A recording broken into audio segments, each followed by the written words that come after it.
Estou esperando iniciar aqui. Ok, então... Opa, ainda tem que colocar aqui vocês nas perguntas aqui. Ok, então a gente vai fazer uma aula em 3 partes. Né? Introdução ao conceito de valor, trabalho qualitativo sobre valor e um trabalho quantitativo sobre valor. Inclusive, vamos usar o Excel. Né? E isso vai ajudar a tomada de decisão em 2 pedaços. Né? Um pedaço é, olha, quando você for fazer um projeto de data warehousing, que é o nosso caso específico, você vai ter que priorizar e vai ter que se o projeto vale a pena. Né? No segundo caso, né, quando você estiver usando o data warehousing para tomada de decisão, esses conceitos também são bastante importantes. Então, o objetivo é criar um entendimento dos vários conceitos de valor que nós temos. Né? Vocês vão ver que valor não é uma só coisa. Né? E aplicar 2 tipos de conceitos, por priorização e por valor financeiro. Inclusive, corrigido no tempo. Então, essa agenda inicial, a gente vai falar de tipos de valor e a gente vai olhar valor em 2 lugares, né? Que não são a minha especialidade. Então, eu vou, ao longo do tempo, corrigindo esses conceitos para ficarem mais adequados ao pensamento correto, né? Mas, obviamente, eu fui estudar isso, né? Em bastante material. Mas depois a gente vai falar de coisas que são mais minha especialidade na área de software, né? E uma pequena revisão. Depois, uma sequência de slides sobre valor financeiro de projetos e uma sobre valor por prioridade. Então, essa aula deve demorar mais ou menos 1 hora, né? Tem 41 slides, talvez um pouco menos, porque as partes mais pesadas são do valor financeiro, então a minha medida de tempo anterior, né, proporcional, talvez não seja. E essa parte é mais expositiva. Né? As próximas aulas a gente vai tentar pensar alguma coisa para fazer. Então, que tipos de valor existem?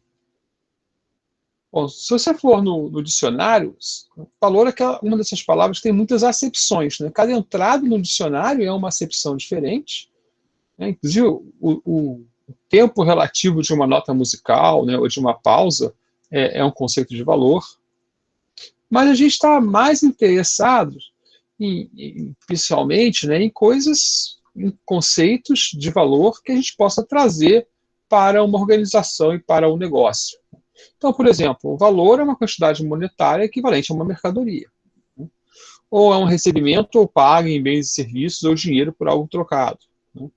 É uma qualidade que se dá a um bem econômico, não necessariamente financeira, pode ser uma qualidade de capacidade de executar uma tarefa.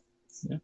E é uma medida variável de importância que se atribui um objeto ou serviço necessário aos desígnios humanos, à vontade humana, e que, embora condicione o seu preço monetário, frequentemente não lhe é idêntico. Né? Mas o que eu quero falar com isso? Vocês vão ver que a gente tem várias questões do valor, né? Inclusive em função da demanda, e a gente vai mostrar aqui daqui a pouco um paradoxo interessante. Então, legalmente, né, se você for buscar aqui em livros da lei, o valor legal são qualidades estéticas, espirituais, ou uma utilidade em uso, ou uma quantidade de dinheiro ou outros bens que podem ser obtidos em troca daquela coisa. Aliás, dinheiro é uma facilidade, uma facilitação da troca. Né? Quando eu falo um ovo custa 1, uma galinha custa 100, uma galinha viva, né, para botar ovo, custaria 100, eu estou dizendo, olha só, um ovo, uma galinha vale 100 ovos, um ovo vale 1/100º de uma galinha. Né? E essas proporções, assim, são proporções que a área legal reconhece no valor, né? E pode ser um valor estético, né? Ou um valor espiritual, um valor ético, né? Que você está colocando em jogo. Então, pela lei, né, o valor é uma coisa bastante ampla. A gente tem o valor ético e o valor moral, aquela pessoa tem valor, a gente usa muito, né? E a ética estuda, né, se as ações humanas são classificadas como certas ou erradas, né? Aquela pergunta, né, aquelas perguntas difíceis, né? O que você faz se estiver numa situação X, né? E você tem várias interpretações de como fazer isso. Né? E a moral é um quando já é ligada a uma sociedade, né? Um costume ou hábito de um povo ou sociedade, né? Colocando normas de permissão e proibição. Então, a ética seria algo mais profundo, né? Do tipo, você tem o seu bonde, né? O problema do bonde, né? Que é o seguinte, você tem o seu bonde e ele vai passar por cima de um grupo de pessoas ou animais ou outra coisa, né? Porque está no trilho, né? E aí você pode desviar o trilho e vai para outro caminho, né? E vai passar por outro grupo de pessoas. E você tem que escolher que grupo de pessoas você vai atropelar, né? Isso também se faz com carro, mas o problema típico é o problema do bonde. E a própria ação, né? É uma questão ética. Então alguém pode falar, se você não fazer nada, se você não fizer nada, se você não fizer nada, você não tomou uma ação, então não matou ninguém. Então é melhor que outros falam, não, você tem que ver, né, qual é o grupo que tem mais pessoas e usar uma abordagem utilitarista e salvar a maior quantidade de pessoas. E essa discussão é super interessante. Tem um capítulo, inclusive, de uma série que usa muitas perguntas filosóficas assim, durante a série, que é The Good Place, né, que é sobre isso. Dificilmente, quando você está numa organização, você vai fazer opções, né, comerciais em função do valor ético. Ele é um filtro inicial, né? Então você já não faz algo ou já faz algo de acordo com essa série. Até vou passar aqui o nome para quem não ouviu direito, né? Porque o inglês sempre atrapalha. The Good Place, Netflix. Ok. Na sociologia, semelhante à ética, né, é um princípio geral de comportamento. Então a gente volta ali, né, não roubar, que é um valor, né, que vai prejudicar as pessoas quando você rouba, então é um valor ético, mas também é um valor social, é um valor da comunidade, é um valor moral. Okay? Outro lado de valor é o valor estético. Né? E aí eu tenho, né, você olha ali o que é beleza, né, que pode inclusive variar em culturas, né, naqueles povos que as mulheres usam argolas para alongar o pescoço de maneira artificial, né, ou os índios que usam grandes discos na boca, né, na orelha. Então, esses são valores estéticos diferentes, né? A gente fala a obra de Camões é de grande valor, e aí eu escolhi 3 imagens, né? Uma imagem que eu acho muito bonita da tumba de Tutankhamon, né, que é Tutankhamon com Akhenaten, sei lá como se fala isso, né? Obviamente eu nem botei o nome aí, né? A Mona Lisa de Leonardo da Vinci, é uma obra muito bonita. E aí a gente tem uma obra, né, que é a Fonte, do Marcel Duchamp, né? E vocês podem discutir, né, se isso tem um valor estético, se isso tem um valor artístico, né? E como essas coisas acontecem. E se vocês acham estranho a obra de Marcel Duchamp, né, tem esse Eu acho que é arquiteto. Ancinamon. Henri Cinnamon, mas eu não tenho certeza. Não, pois é.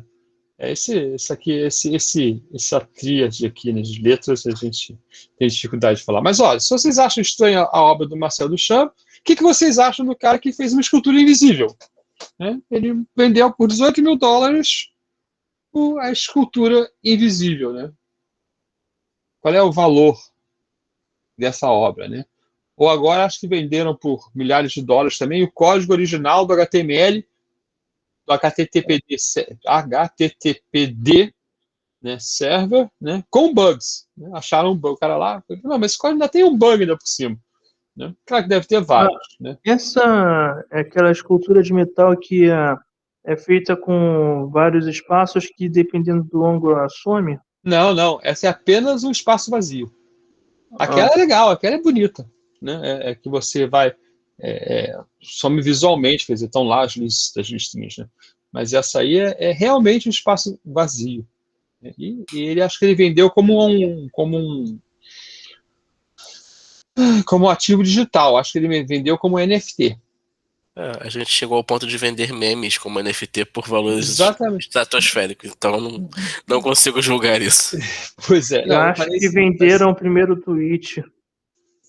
Eu não entendo isso, eu não entendo qual é o valor dessa. Inclusive porque os outros podem copiar, né? O cara vendeu a propriedade de algo muito conceitual, né? Inclusive tem agora aquela foto da menina do incêndio, né? Que é a menina que é totalmente forjada. Não é que seja falsa a foto é verdadeira, né? Domênica, tem toda a razão, né? O o Matheus quer saber quanto é o seguro. Né? Se você perder, tem que fazer o seguro se o NFT perder, né? Se falasse que foi roubaram o meu espaço, né? Vocês são mais engraçados do que eu. Macedo Champa é um artista realmente que estava fazendo isso aqui, não sei se é bonito, mas é arte, né? No contexto que foi feito para as pessoas questionarem, pensarem, né? Darem valor de alguma forma, né? Isso aqui, para mim, é um espertalhão para mim. Mas ok, também as pessoas estão discutindo se é verdade. E o valor tem uma questão que é o paradoxo do valor. Né? O que vale mais, o diamante ou a água? Né? E não há nada de mais útil que a água. Né? O Adam Smith fala em 1776. Né? Por isso que esses caras são quem eles são. Né? Eles tiveram insights muito cedo, né? Mas ela quase não compra nada. Né? Então, se você trocar quantos litros de água você tem que usar para comprar um diamante? Né? Vamos fazer assim, eu já compro água processada, né, vamos dizer, um galão de água de 20 litros por R$ 20, né, entregue em casa, né, pagando com cartão de crédito, então um monte de custo adicional aí nela. Né. Então, R$ 1 por litro é um preço caro de água. Né. Um diamante quanto vale? Né. Então, você tem que trazer um caminhão de água para pagar um diamante. A água é muito mais útil, né. Mas certamente, então isso é uma coisa estranha, porque a utilidade não é o único atributo do valor. No nosso caso aqui, a gente tem a raridade, né? Nós temos o valor estético que foi colocado no diamante, que inclusive foi algo que veio mais tarde. Né? Essa coisa de dar um diamante, apesar de diamantes serem raros e os diamantes grandes serem muito tem muito valor desde sempre, né?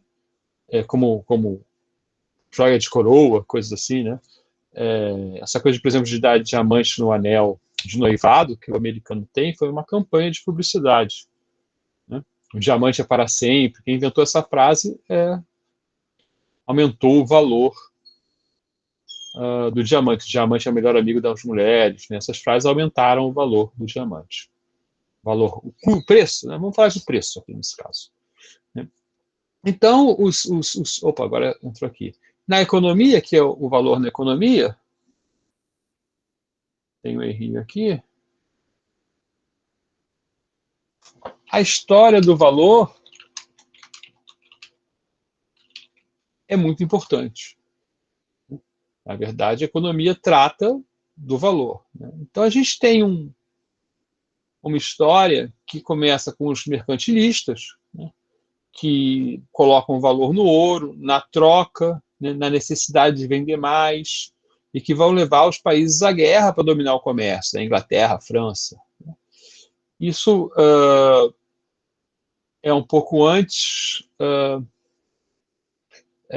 bem antes dos clássicos, né? Desculpa, entre os clássicos e eles, que começam com Adam Smith. Né? Tem os fisiocratas que começam a falar da quantidade de trabalho na produção, né? Valor, e a terra é a fonte da renda. Né? Na verdade, está numa sociedade pré-industrial, uma sociedade agrícola, né? Então a terra é o valor da renda. Né? A natureza só que produz valor novo, né? Ainda está a agricultura. Né? O humano transforma esse valor. Tem a questão da classe produtiva, a discussão de quem produz, quem não produz. Tem uma questão, por exemplo, se os militares produzem ou não produzem, né? Ou só consumam. Né? E o excesso de valor gerado pela classe produtiva, né, é o que permite que os outros vivam. Né? É a ideia aqui. Né? E aí, com os clássicos, aparece a economia moderna, que fala da quantidade de trabalho na produção, da indústria agora, né? E eles aparecem quando a gente muda do artesanato por larga escala, eles vão estudar estudos de caso, né, de como funcionam as empresas, vão descobrir a existência do proletariado no final dos clássicos, né? Chega o Marx lá, né? O valor deriva dos custos de produção, principalmente do trabalho, né? E algumas atividades não criam valor por si só, como as finanças, né?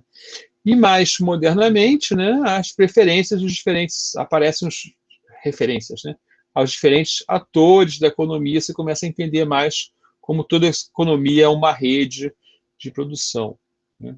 Então a gente tem aqui alguns conceitos interessantes, porque eles são usados até hoje na nossa indústria de software, tá? E nas indústrias que existem, né? Então, por exemplo, o Adam Smith fala do valor pelo trabalho incorporado, e muitas vezes a gente calcula o nosso preço do produto assim, né? O preço de algo, né? A gente calcula assim, quanto que eu trabalho, quanto que eu incorporo, e aí eu coloco um markup, né? Eu coloco um preço a mais sobre isso, sem me preocupar muito do valor daquilo para o comprador, ok? Eu falo, não, eu gastei tudo isso, eu coloquei mais esse trabalho, né? Então eu vou cobrar tanto que é para eu ficar feliz, né? Mas a gente não fala do valor de quem vai comprar, né? Então o valor é a soma de todos os custos da produção, a terra, o capital, o trabalho, o custo dos insumos que tiveram seu trabalho, seu capital, né? Ele já está ali no início da Revolução Industrial, né? E uma forma de pensar o valor de algo, né, principalmente para quem está começando ou para quem trabalha como freelancer, né, foi lá inventado em 1776. Né, o valor determinado pelo trabalho é o desconforto experimentado pelos produtores. Né, de certa maneira, tem a sua necessidade, mas também tem o quanto você se preocupa em fazer aquilo porque é ruim, entre aspas, trabalhar, né, um desconforto trabalhar, é melhor ficar sentado no sofá tomando cerveja, vendo, no meu caso, o Fluminense jogar, mas eu preciso trabalhar, né? Então eu cobro pelo desconforto que eu tenho de trabalhar. Por outro lado, tenho desconforto se eu não trabalhar, porque eu não vou poder comprar a cerveja, né, ou comer o meu sanduíche, né? 1821, o Ricardo, né, também economista, Adam Smith é o pai da economia, né? O Ricardo percebe que a utilidade não é medida de valor. Então a água é muito útil, mas não é cara, né? Mas é necessária para o valor. E o valor veio de salários, lucros, aluguéis. Tem toda uma discussão ainda na época de quem é que produz, né? Como é que o valor aparece. E que um insumo escasso faz variar o custo do produto de acordo com a disponibilidade. Ou seja, a raridade de algo, né, torna ele menos disponível, havendo demanda, né, o preço vai subir para atender aquela demanda, né? E ele acreditava que existia um preço primário natural, né, dado pela quantidade comparativa de trabalho necessário para a produção. Então, algo teria seu preço natural, porém o mercado, né, cria desvios temporários no preço real, né? Ou seja, se há mais procura, né, se aquilo está na moda, as coisas vão ficar mais caras, o valor delas vai aumentar. Há um discurso aqui, né, muito semelhante de valor, preço e custo, tá? O valor das coisas. O Marx, que aparece já no final, né, ele já ouviu muito economista, ele aparece em 1867, né? Aqui a gente está falando de 76 e 21, né? Ele fala que tem o valor econômico, ele traz a teoria do valor-trabalho, que eu realmente não conheço muito, não conheço muito, mas ele fala que tem um valor econômico de um bem, que é determinado pela quantidade de trabalho que é necessário para produzir, incluindo todo o trabalho anterior, e ele diz, isso é o que devia ser cobrado. E não está ligado ao prazer ou à utilidade de usar a mercadoria. Aí tem outro valor, que é o valor de uso, né, que é a utilidade daquilo em atender uma necessidade social em particular, né, e além disso tem outro valor que existe, que é o valor de troca, acredito que seja mais associado ao preço, né, que é sujeito a outras coisas, como fatores políticos, fatores demanda, né, oferta, quanto você consegue produzir e coisas relacionadas a isso, né? E ele separa também o trabalho feito na produção com a capacidade de trabalhar. Então, os humanos podem criar mais valor do que eles precisam para restaurar a sua capacidade de trabalhar. Isso que é a questão interessante, né? A ideia dele é a seguinte: não, você trabalha para poder comer, né? E aí e para poder descansar, e aí você descansa, ok? Come, faz as outras coisas que você precisa, e aí você restaura a sua capacidade de trabalhar, né? Então, se a gente precisar trabalhar 12 horas por dia para descansar 12 horas, né, a gente não agrega valor, a gente consome todo o valor que a gente criou, né? E o ser humano tem a capacidade de criar mais valor do que ele precisa para descansar, né? Só que segundo Marx, né, quem fica com esse valor, né, o valor gerado pelos trabalhadores, ou grande parte do valor gerado pelos trabalhadores, são os capitalistas, né? E aí, né, aparece aí o nosso fantasminha comunista desde lá de 1867. Então a gente falou da palavra utilidade, eu fui buscar o significado do que é essa utilidade, e a gente vai ter algo semelhante lá no marketing, quando a gente falar de valor no marketing. Então, utilidade é o grau de satisfação que a gente obtém do consumo de bens e serviços. Então, esse seria uma maneira de valor para quem está comprando, né? O interessante é que a gente não pode mensurar a utilidade é individual. Então, um copo d'água para mim tem uma utilidade diferente do copo d'água para você, em certo momento, né? Mas a utilidade, ela gera o princípio da diminuição da utilidade marginal, tá? E a ideia de utilidade marginal é o que vai levar a gente à priorização, ok? Que a gente vai falar daqui a pouco. Então, a utilidade marginal é o seguinte: é a utilidade do próximo item, da próxima unidade. Então, é assim, você está com sede, você está andando na rua com sede, aí o vendedor de água te oferece uma água por R$ 5, uma garrafinha de 300 ml. Você está com muita sede, você compra. Ele oferece a segunda por R$ 5, e fala, não, a segunda eu não vou pagar R$ 5, porque eu não tenho utilidade para a segunda. Aí ele fala, então eu faço 3 por 10. Isso é o 3 por 10, é o reconhecimento da utilidade marginal menor que a segunda unidade tem sobre a primeira. Okay? Então, quanto mais itens, sim.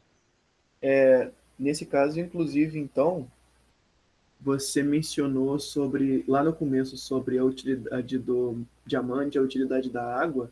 Por esse conceito, faz sentido, sim, o diamante ter mais valor. Porque ele é mais útil, digamos assim. Porque a utilidade não está ligada... Porque a utilidade não está ligada A necessidade. A necessidade, ela está ligada ao que a pessoa acha que é útil de fato. Isso pode ser que seja útil para a pessoa a beleza do diamante, ou seja lá o que o diamante... Enfim. Sim, e talvez a utilidade marginal do diamante caia mais devagar que a da água também. Sim. Basta um copo d'água para você matar a sede e, eu quero mais diamante, mais diamante. Né?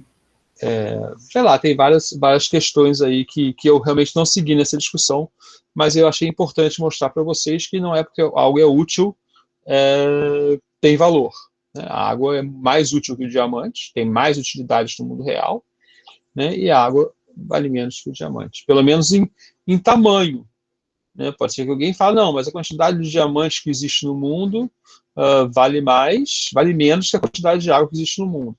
Pode ser que tá bom, um caminhão de água vale igual a um diamante, mas e aí, né? Acho que precisa de mais caminhão, inclusive, mas tudo bem. Não me aprofundei nesse caso, só queria mostrar, olha só, não é a utilidade a única. E aí, aliás, o exemplo da água é inclusive um exemplo de necessidade, tá? A gente vai ver pelo marketing, a gente vai ver daqui a pouco.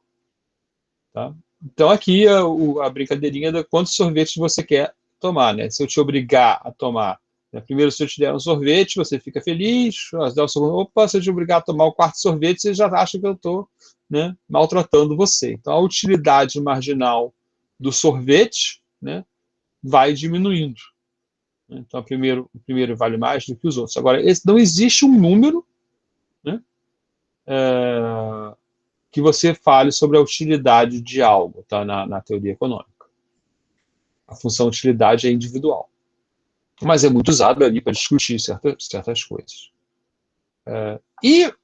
Modernamente, eu fui buscar aí também esse aí é um artigo sobre o conceito de valor, se não me engano, né?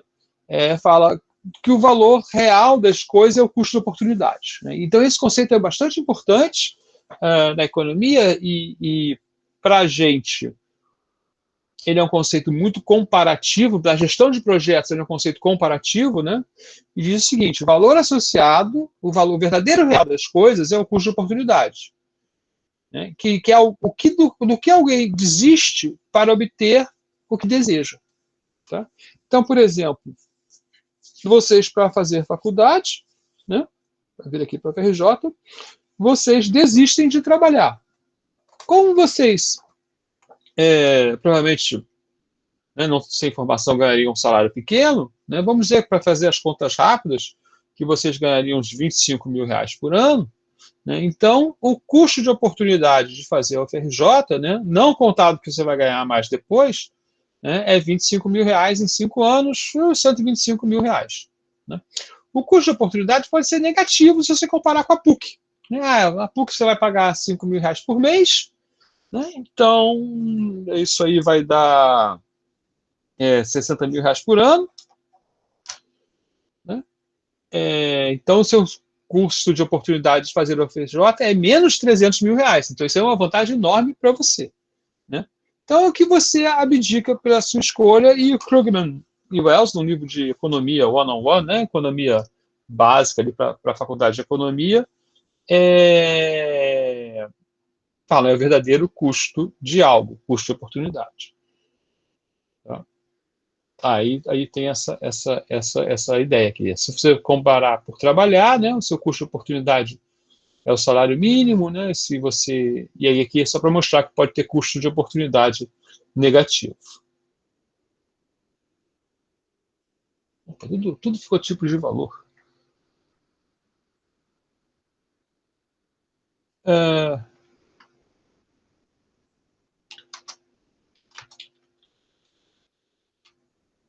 E aí a gente vai em direção, mudando de assunto, né?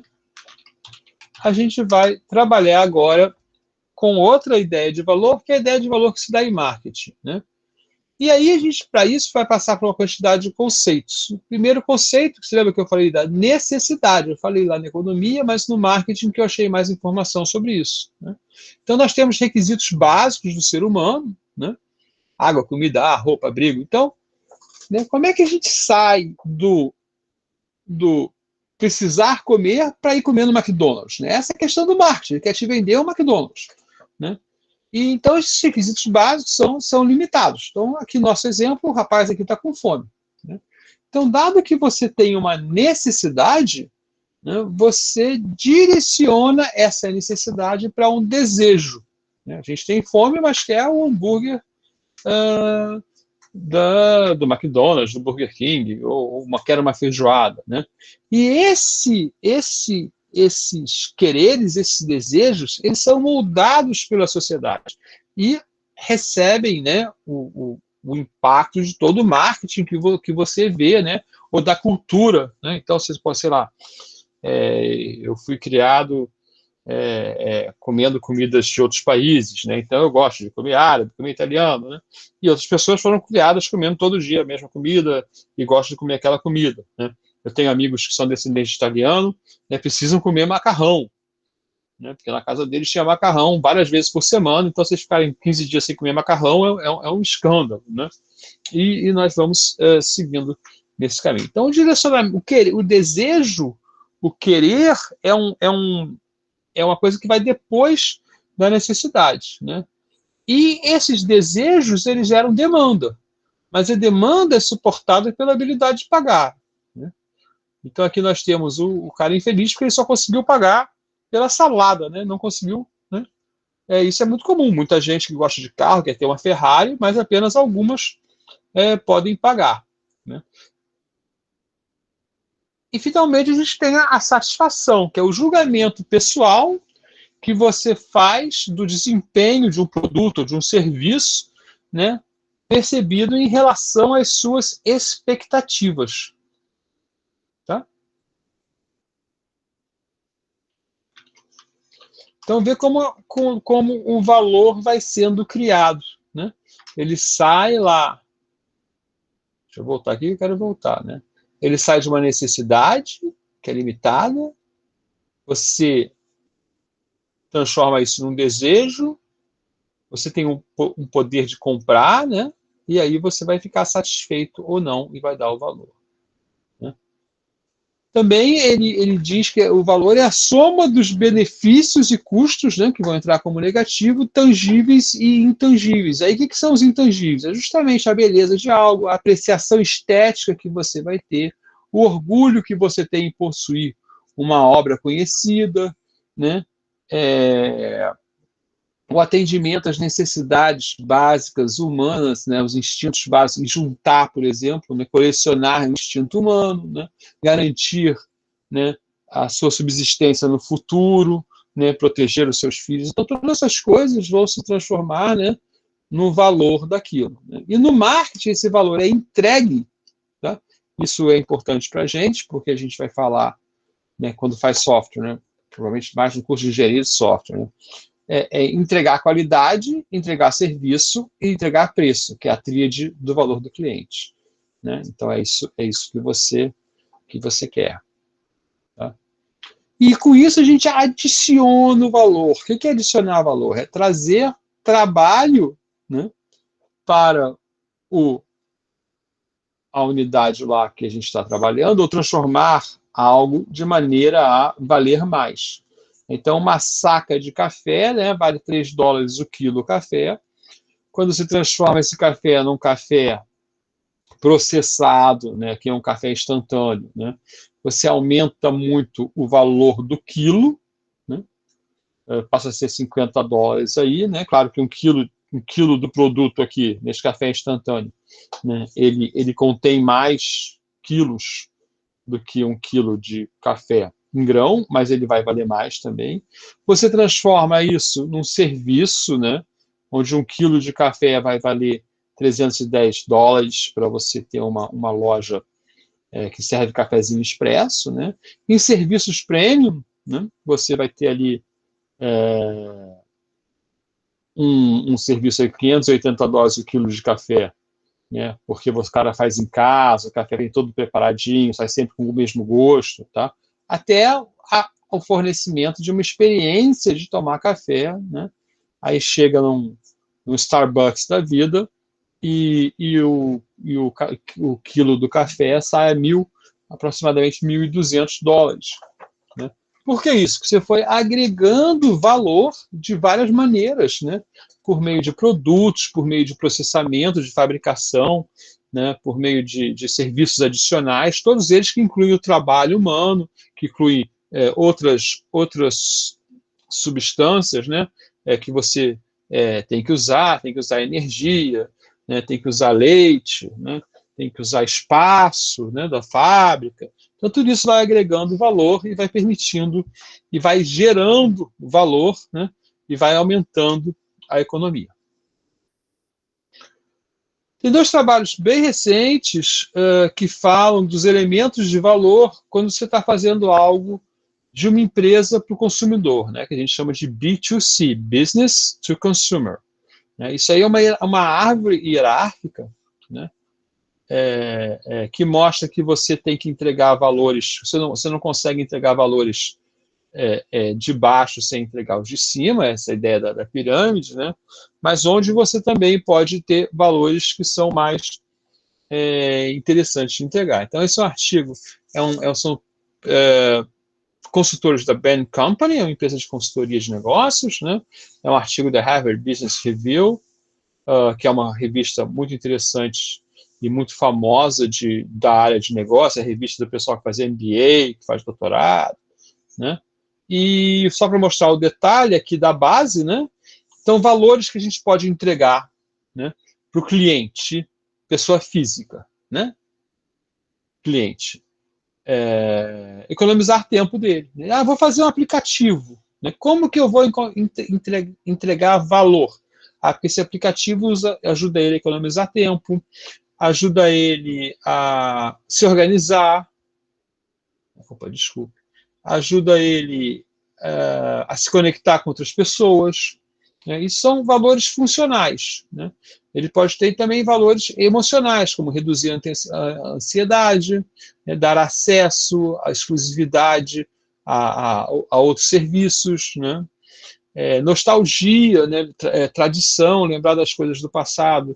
Então, coisas ligadas ao emocional, né? Tem um nível mais alto de importância. Depois, valor na própria vida, esperança, motivação, tradição, pertencimento a grupos, né, autorrealização e, finalmente, o valor na vida da sociedade. Aí um exemplo de algumas empresas que trabalham com isso, né? Por exemplo, o Netflix trabalha com reduzir o esforço que você tem para ver um filme, né? Mas também pode botar ele aqui no emocional, de diversão e entretenimento, onde estão o Cinemark, o Lollapalooza, né? Pode botar, se ele fizer um investimento em filmes antigos, pode botar ele na nostalgia, né? E se você colocar cursos lá, pode ter motivação, atualização, né?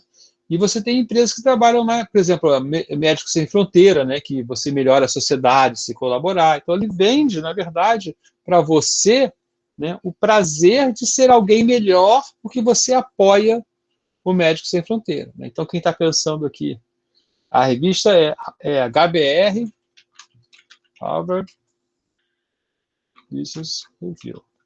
Os dois artigos que eu estou falando, esse aqui não, esse aqui tem só um link, né? Esse exemplo das empresas, né?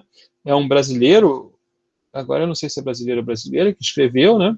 Mas o artigo do B2C e o artigo do B2B que eu vou mostrar agora, né? Eles estão disponíveis lá no Moodle, tá? E aí depois, acho que 2 anos depois, eles fizeram... deixa eu ver se tem aqui a data. É 2018 e esse aqui é de... lá no final tem, na bibliografia. Né? Eles fizeram a mesma pesquisa, só que agora para business to business. Você está vendendo, né, para alguém que vai fazer um business to business, o seu software. Né? Aí tem outra pirâmide um pouquinho mais complexa, né? A parte de baixo é essa aí, né? E aí eles falam, olha, basicamente, né, se você está fazendo um business to business, né, você tem requisitos básicos, que é preço razoável, né, conformidade regulatória, padrões éticos, atende às especificações. E às vezes você se pergunta até, mas por que padrões éticos não aparecem aqui, né? Cadê padrão ético? Não tem, né? Tem evitar aborrecimento, tem reduzir esforço, mas por que não tem padrões éticos? Né? Bom, essa pesquisa foi feita 2 anos depois, né? Então eles talvez tenham descoberto padrões éticos.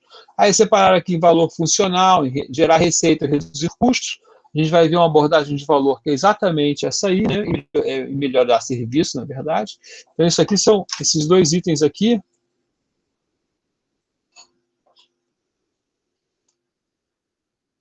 São formas muito fáceis, né, de entender como o valor é agregado a um negócio. Né? Então, se você vai vender, né, se você é uma empresa e está vendendo um sistema, ou se você é um funcionário e está fazendo algo para um negócio, para o seu negócio, então, se você gerar receita ou reduzir custo, valor. E esse é muito fácil de ver em vários produtos. Né?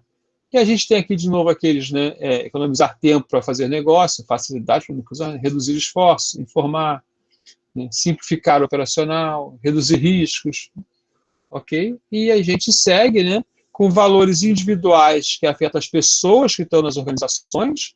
Então, por isso, o seu aplicativo lá que você vende para a empresa, ele é mais esteticamente mais bonito, ele vai fazer mais sucesso, vai entregar um valor melhor, né? Se ele reduz a ansiedade mais que o outro, da pessoa física, né, que está atendendo lá, né?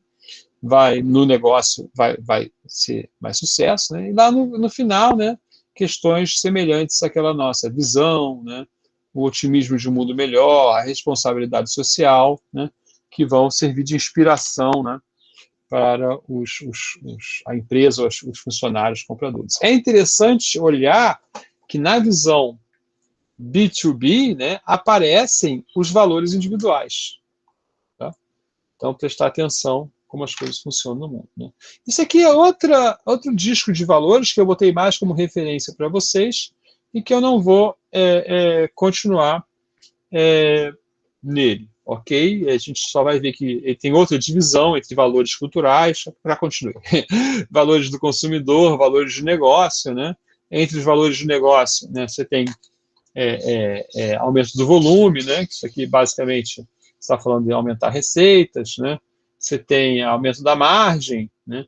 Que está falando basicamente em diminuir custos, né? Você tem produtividade, né? Entre os valores culturais você tem para a sociedade, né? Você tem a prosperidade econômica, né? Para os sócios, né? Para os sócios, para as partes interessadas, você tem engajamento do funcionário, né? Para os clientes você tem a relevância do produto, né? E para os valores do consumidor, né? Você tem a retenção, que é super importante, né? A marca, né? A experiência da compra. Então, isso aqui é um outro disco de valor, né? Que aparece aí, e é bem interessante, bem prático. Então, finalmente, a gente chega então e dá uma pequena revisão dessa sequência de slides aí, dessa primeira parte da aula de valores, né? E a gente vê que em economia, né, a ideia de valor evoluiu do trabalho, né, colocado na utilidade para o custo de oportunidade. Então, a gente tem que saber, passamos a pensar, principalmente quando tomamos decisões, né, em comparar as alternativas, né? Em marketing, a gente tem a satisfação, a qualidade, serviço e preço e modelos complexos como os elementos de valor. Né? Esses artigos vale a pena ler para você pensar, quem está interessado em empreendedorismo, né? Pensar o que vai fazer. Né? E esses modelos, pirâmides e outros modelos mostram o que a gente está entregando nos nossos projetos. Então, a gente vai ter essa dupla função aí do valor. Né? Primeiro quando eu faço um projeto, que valor eu estou entregando para o meu cliente, e o segundo quando o meu cliente me chama para um projeto, que valor ele que valor ele deseja, né? E o terceiro quando eu faço um projeto, que valor eu estou entregando para mim, né? Como é que eu estou agregando valor a mim e ao projeto e esse tipo de coisa. Então o valor vai apresentar, né? E isso aí vocês podem usar sempre, né? Obviamente que a gente está falando aqui de conceitos abstratos e qualitativos de valor, né, menos da redução do preço, somente da receita, né, e a gente vai agora tornar isso um pouquinho mais concreto, em maneiras de priorizar os valores, e um pouquinho mais concreto em maneiras de dar valores financeiros, né, preços e custos, dinheiro a esses valores. Tá? Nós chegamos aqui ao fim, né? Esse é um dos livros da bibliografia, né? Os outros foram indicados aí no slide. Tá? Marcar aqui o slide com a minha marquinha. Sumir algumas coisas aí do valor. Deixa eu fazer aparecer.